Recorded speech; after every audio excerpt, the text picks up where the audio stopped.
বেগম খালেদা জিয়ার পক্ষে, তারেক রহমানের পক্ষে আমরা আসছি ধানের শীষের জন্য ভোট চাইতে। ধানের শীষে দিবেন তো নাকি? ইনশাআল্লাহ। হ্যাঁ, আচ্ছা, যাক, আলহামদুলিল্লাহ, আলহামদুলিল্লাহ। তাহলে আপনারা তো সবাই বলবেনই, আরো 100 জনকে বলতে হবে ইনশাআল্লাহ। এগুলা অন্য কোনো সমস্যা এবার হবে না ইনশাআল্লাহ। ভোট সুন্দর হবে, আপনারা যাবেন আমাদের ধানের শীষ উদ্যোগ করে ভোট দেবেন।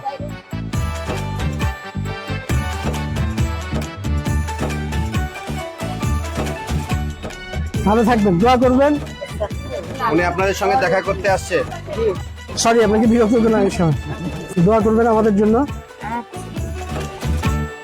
অর্থনীতি সচল হলে ফুটবে সবার হাসি, ধর্ম বর্ণ নির্বিশেষে আমরা বাংলাদেশি, আমরা সবাই বাংলাদেশি। পঞ্চগড়ে